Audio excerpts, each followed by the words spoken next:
कुछ छोटी छोटी गलतियां करने से परिवार में विघ्न पैदा हो जाते हैं, शरीर रोगी हो जाता है, घर में सुख शांति घर से बाहर चली जाती है और लक्ष्मी जी तो हमेशा के लिए रुष्ट हो जाती हैं। तो कुछ ऐसे कार्य हम कर लेते हैं अपने जीवन में जानकारी के अभाव में कि हमारा सारा जीवन ही बिगड़ जाता है और कई जन्मों का पाप हमको एक ही जन्म में और एक बार की गलती में लग जाता है।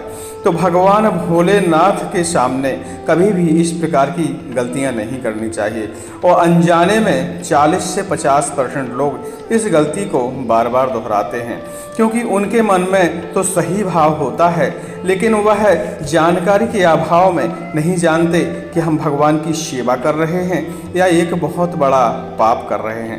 कहीं यह गलती आपने तो नहीं की, यदि की है तो इस गलती को सुधारें और भगवान शिव जी से इस बारे में क्षमा मांगें तो आपके सारे कष्ट धीरे धीरे कटने लगेंगे। कौन सी वह गलती जो हमें कभी नहीं करनी चाहिए? कहा जाता है कि भगवान शिवलिंग की आधी परिक्रमा ही की जाती है।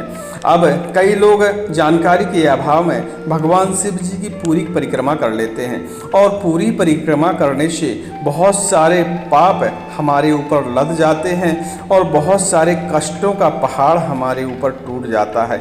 हम अपनी समझ में तो भगवान की परिक्रमा लगाकर भगवान को प्रसन्न कर रहे हैं लेकिन आप नहीं जानते कि पूरी परिक्रमा करने से भगवान शिव जी की उनकी जो असीम ऊर्जा है वह नकारात्मक ऊर्जा में बदलकर हमारे ऊपर टूट पड़ती है।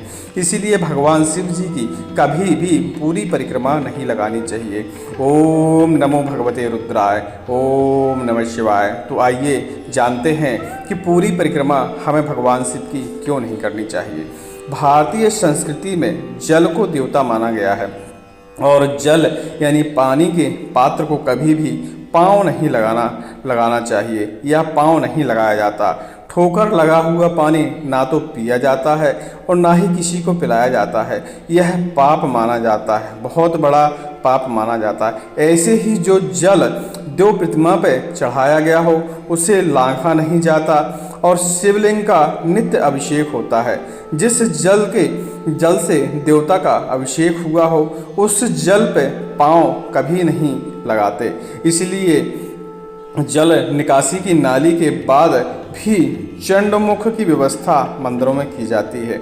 इसलिए भगवान शिव की पूजा के बाद शिवलिंग की परिक्रमा हमेशा बाईं ओर से शुरू कर जलधारा के आगे निकले हुए भाग यानी स्रोत जहाँ से जा रहा है वहीं तक जाया जाता है और वहाँ से वापस लौटकर विपरीत दिशा में परिक्रमा की जाती है और फिर उसी जगह जलधारा के स्रोत तक जाया जाता है।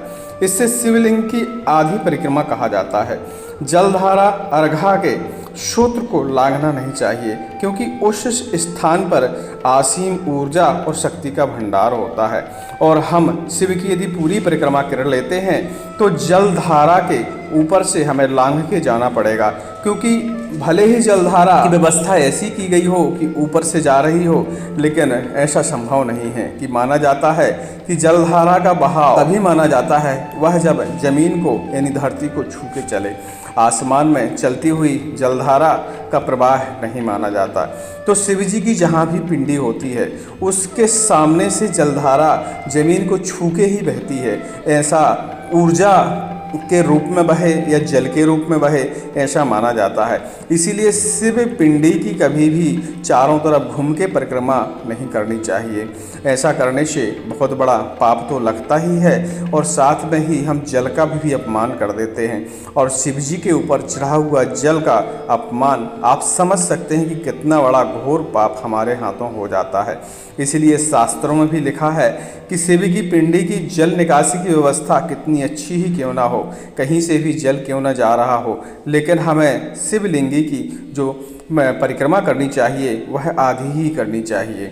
ऐसा करने से हमें बहुत पुण्य की प्राप्ति होती है और जो असीम ऊर्जा शिव जी के सामने से बहती है उस ऊर्जा का हमें सामना भी नहीं करना पड़ता और वह ऊर्जा यदि हम रिटर्न होके आधी परिक्रमा करते हैं तो वह ऊर्जा हमारे अंदर समाहित होती है और अच्छी ऊर्जा हमारे शरीर के अंदर जब समाहित होगी तो हमारी काया है निरोगी होगी, पाप मुक्त होगी और सभी प्रकार के कष्टों को हरण करेगी। और यदि हम सामने से ऊर्जा को लेते हैं या सामने से ऊर्जा को नांग के निकलते हैं तो वही ऊर्जा नकारात्मक ऊर्जा में बदल जाएगी और हमारे ऊपर कष्टों का पहाड़ टूट जाएगा। ऐसा कुछ शास्त्रों में उल्लेख किया गया है। अब आप समझ गए होंगे कि शिव जी की आधी परिक्रमा क्यों की जाती है, शिव जी की पूरी परिक्रमा करने से हमको क्या नुकसान हो सकता है। इसीलिए किसी भी स्थान पर, किसी भी शिवलिंगी में कैसी भी जल निकासी की व्यवस्था क्यों न हो, आपको हमेशा आधी ही परिक्रमा करनी चाहिए। और जब लौट के आप दोबारा उसी सिरे पे आएंगे तो आपकी परिक्रमा पूरी ही मानी जाएगी वो। तो इस बात का ध्यान दें और शिवलिंगी की पूरी परिक्रमा कभी नहीं करनी चाहिए या शिव जी की परिक्रमा पूरी कभी नहीं करनी चाहिए, क्योंकि शिव जी के मस्तक पे हमेशा गंगा विराजमान रहती हैं और गंगा का अपमान करना एक बहुत बड़ा पाप माना जाता है, क्योंकि गंगा हमारे पापों को तो धोती ही है, लेकिन गंगा का यदि अपमान हो जाए तो हमारे ऊपर सारी दुनिया के पाप और दर्द को डाल देती है। इसलिए गंगा का अपमान कभी नहीं करना चाहिए। उम्मीद करते हैं यह जानकारी आपको ठीक ठाक लगी होगी। ओम बाघेश्वराय नमः। ओम नमो भगवते रुद्राय। ओम नमः शिवाय। ओम ही हनुमते नमः।